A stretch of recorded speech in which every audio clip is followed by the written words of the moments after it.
Hello, hello. It's Laura. Welcome to the Get Clear Show. Okay, we are getting ready to do a 4-part series, and I'm titling this series, How to Have a God-Solid Marriage. So, as you know, I'm a life coach, and many people come to me and say to me this. They say, Laura, my marriage is a mess. Can you help me fix it? And here's the answer I have to give them.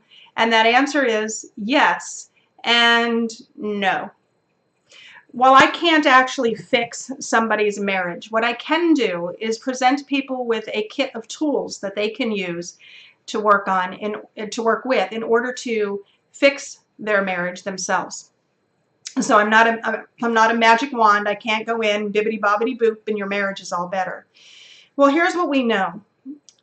Today in the United States, the divorce rate is climbing, and we're seeing more and more people staying single rather than getting married. And that's because there's this great fear in today's world of marriage, because people are watching other people's marriages crumble and fall apart all around them, and they think, why would I want to be a part of that?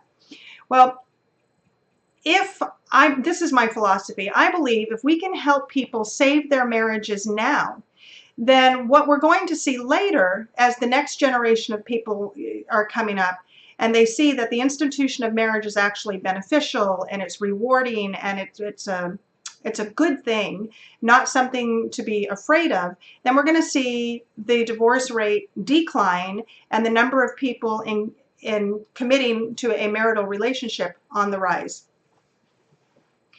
Well, I can't touch on everything today in this video. But one thing that I am going to talk to you about, I'm just going to paint with a really broad stroke, and I'm only going to talk in generalities, and I don't even know that this information is exactly what it's going to take for you to suddenly have an aha moment or anything like that. But it's a good starting place for understanding. If you'll hang on and watch the 4 series that I'm going to be doing, this one and then 3 others that will be coming up in the weeks ahead. After that, we're in the middle of putting together a webinar called How to Have a God-Solid Marriage. It's going to be a free webinar that's open to anybody who wants to attend and who wants to learn how to have a solid marriage. But for now, I'm just going to kind of touch on something real quick. The number one thing, as cheesy as it sounds, you've heard it on every talk show, you've probably read blogs about it, even Cosmo talks about this, but it's the number one thing that will cause a marriage to fail, and that is poor communication.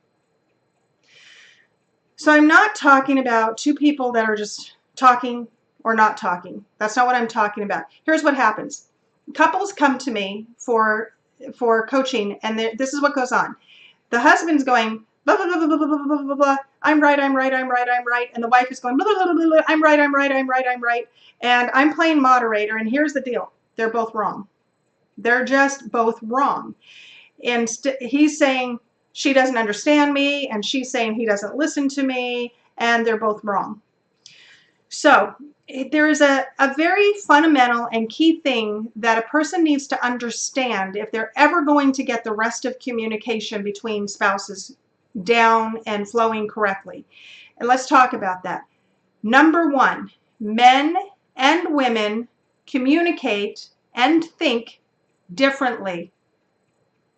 Did you get that? If you don't get anything else out of this video, please hear this. Men and women communicate and think differently. Generally speaking, and it's not going to be the same in every case, but generally speaking, women tend to be multitask thinkers and multitask communicators. So biologically, women were designed this way. Go back as far as caveman days if you want to, and here's the reason for it. Women typically, they give birth, they stay home with the children, and they have to maintain a household. And so while they have a baby on their hip and they're stirring a pot of stew over the stove, they're also having to think about, gosh, I wonder if my older child is climbing the fence out back, Golly, I wonder if I need to get more butter for bread. Did we run out of butter tonight? Yeah, so they're constantly thinking about many different things. Golly, the trash needs taken out. I can't take the trash out right now. I've got a baby on my hip. I'm stirring this pot of stew, and Johnny's climbing the fence out back. Men, on the other hand, tend to be single task thinkers, which, if you go way back to caveman days, was extremely necessary. They were the hunters. They were the gatherers. They couldn't be distracted by the things that were going on around them, or they wouldn't be able to accomplish the task at hand, which was, for example, hunting food to bring home for the wife to cook. So both of those ways of thinking, both of those ways of processing and communicating are not wrong. They serve a purpose. But here's what happens. The wife has many things going through her brain. Whether she's a stay-at-home mom or not is irrelevant. A lot of women now are working, so they have even more to think about, even more on their plate. So maybe she's driving home from work and she's thinking, I've got to get the kids dinner made. I have to, gosh, they need school lunch packed for tomorrow. I have a house to clean. My boss just said this. My coworker needs that. So they have many, many, many things going on in their brain. Meanwhile, her husband's driving home from work and he's thinking, I'm driving home from work, and when I get home, I'm going to eat. And I don't mean to oversimplify things, but remember, we're just painting with a broad paintbrush here. We'll talk about some other details when we get into the webinar in a few weeks. So when they both get home, the wife has 900 things going through her brain, and she regurgitates them all over her husband. She says, I need you to take out the trash, and then when you're done, would you please go blah, blah, blah, blah, blah. And she gives him a whole list of things. By the way, the faucet in the kitchen is leaking. Can you please fix that? And he's still stuck on, but I thought I was supposed to take out the trash. If you don't hear anything else today, please remember what I said.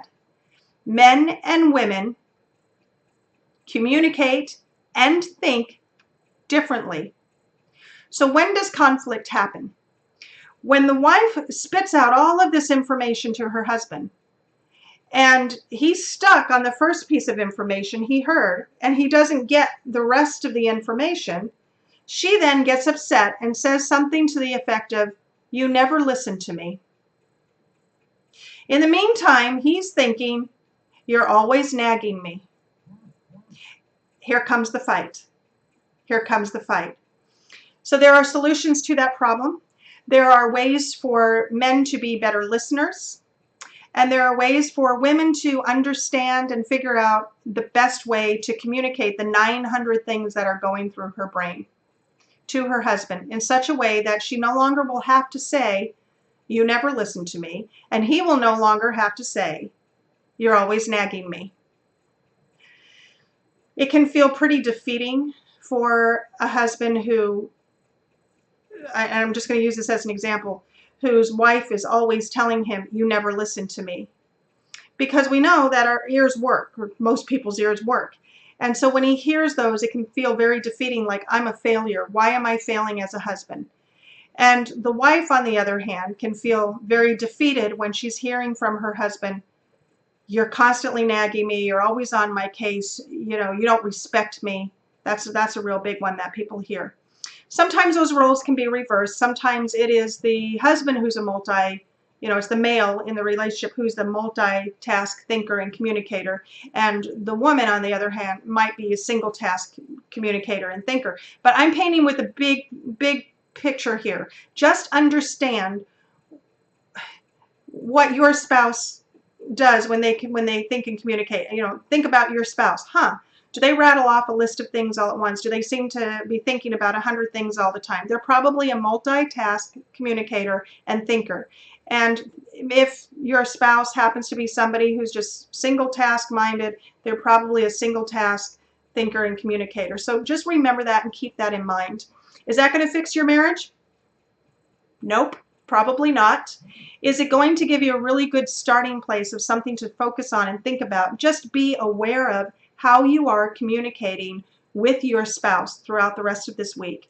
When we come back and we do our video next week, we're going to be talking about that dreaded word, that uncomfortable word, S-E-X, yes, sex. We're going to talk about how to have God-solid sex in your marriage. So you won't want to miss that. And then you certainly won't want to miss the upcoming webinar that's going to happen. We don't have a launch date for it quite yet. So looking at my calendar, I'm guessing probably another 6 to 8 weeks from now. So I don't know when you're watching this video, but look at the timestamp on it. It'll be about 6 to 8 weeks from now. In the meantime, everybody, you have a great day. You can always check me out if you want some one-on-one coaching.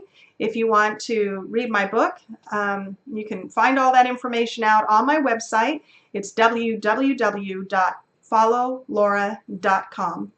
In the meantime, I hope you have a great day. Talk to you later.